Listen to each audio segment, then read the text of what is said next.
세상에 어제 이 소식 접하시고 분통 터지신 분들 많으실 것 같아요. 김묘성 기자님. 네, 남북 단절을 공언해온 북한이 결국 북측 지역의 경의선과 또 동해선 남북 연결 도로를 폭파시켰습니다. 한국 국민의 세금 약 1,800억 원이 투입된 남북 평화의 상징이 한순간에 공중으로 분해되는 그런 순간이었는데요. 영상이 준비됐습니다. 함께 확인해 보시죠. 네네. 개성시의 경계를 알리는 표지판 뒤로 북한군이 이렇게 확인이 됩니다. 잠시 뒤에 커다란 폭발이 일어났는데요. 어머나. 이를 촬영하는 카메라가 멀리 있는데도 흔들릴 정도의 그러네요. 그 충격이 느껴집니다. 경의선 일대 북측 도로가 폭파된 거고요. 그리고 여기는 동해선 일대 남북 연결 도로입니다. 같은 시간에 폭발과 함께 연기가 피어났고요. 북한군이 경의선과 동해선 일대 남북 연결 도로들을 폭파하는 장면이 우리 군 감시 자산에 포착된 순간입니다. 어처구니가 없어요. 이제는 하다 분노할 힘도 없어요. 너무너무 어처구니 없는 짓을 저 북한이라는 데가 저지르고 있으니까.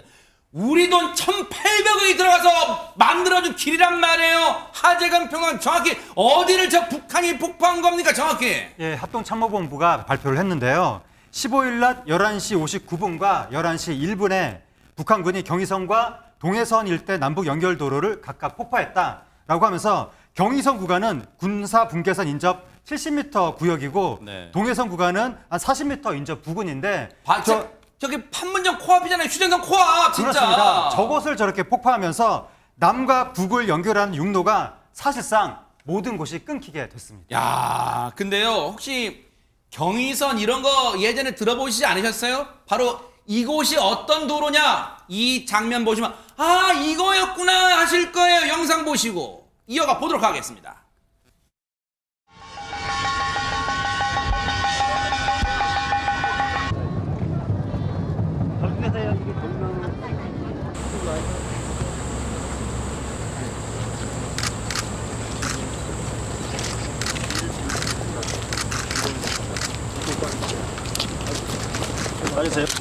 눈에 보이는 것은 아무것도 없는데 여기 있는 이 선이 지난 반세기 동안 우리 민족을 갈라놓고 있는 장벽입니다. 여러분 이제 기억이 새록새록하시. 이곳이었구나. 경의선 도로가 남북을 연결하는 평화의 상징이었던. 그런데 보세요. 이 최준영 변호사님. 네. 김정은이라는 이 인간이요. 참 진짜 무지막지한 게 자신의 선친 그러니까 김정일 위원장이 당시 노무현 대통령하고 진짜 어렵게 남북 평화를 해서 평화의 상징처럼 만들어놓은 그 도로를 한순간에 날려버려요. 공중으로 날려버려요. 이걸 진짜 그런 짓을 하고 있어요. 이거 진짜. 그렇습니다. 사실 2020년에도 그 개성의 남북교류 협력을 상징하는 협력사무소를 폭파해버렸지 않습니까? 그걸로도 수백억 우리나라의 자산이 날아갔었는데 지금 그랬었는데 이제 지금 4년 뒤에 남북 평화 통일의 상징이라고 할 수 있는 경의선 도로를 끊었다.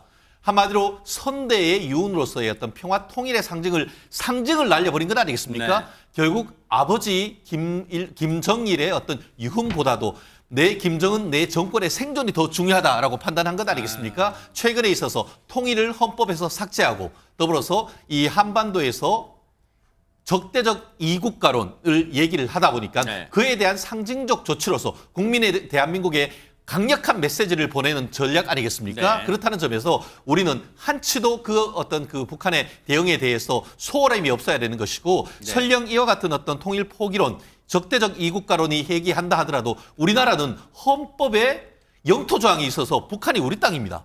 그에 따르는 우리의 어떤 그 안보라든가 국민의 생명, 재산을 지키기 위한 노력, 앞으로 대한민국 우리 정부가 각고의 노력을 가지고 북한을 설득해 나가는 노력도 필요하다고 봅니다. 그 언론들 대부분이 폭파 쇼라고 얘기를 하고 있어요. 쇼 맞죠. 지금 우리 돈 얼마가 들어갔어요. 근데 돈의 문제보다도 지금 북한이 이런 짓을 하고 있어요. 근데 보세요. 앞서 북한군이 영상 촬영도 하고 막 그러잖아요. 이걸 전 세계 폭파 쇼를 알리는 거예요. 근데 보세요. 더 웃긴 건, 더 기가 찬 건 우리 정부 고위 관계자가 지금 얘기를 해준 거예요. 당시 저 폭파 현장 주변에 검은색 저 일본제 차량 있잖아요. 렉서스 차량이 등장했대요. 이 차량에서 김정은이 내려서 폭파 준비 상태 등을 살펴본 것으로 식별됐다.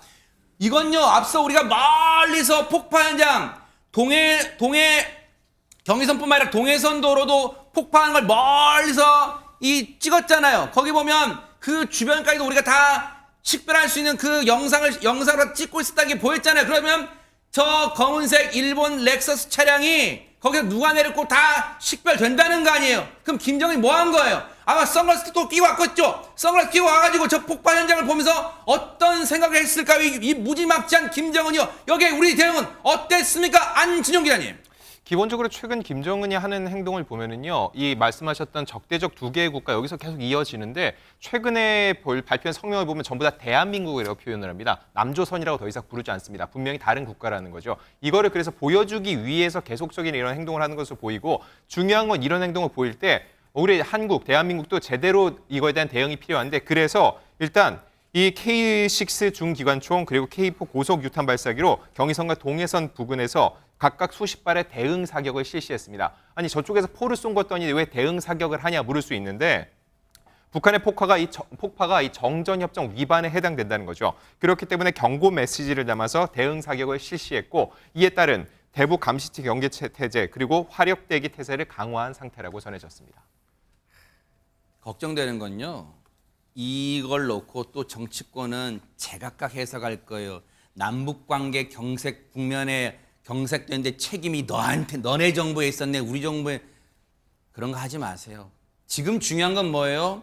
평화가 과연 그냥 한순간에 화기애애한 분위기로 올 수는 없다는 걸 분명히 보여준 거 아니에요. 정말로 지금의 정부가 대응을 진짜 철저하게 잘 해주기를, 정신 똑바로 차리기를 기대를 해보도록 하겠습니다.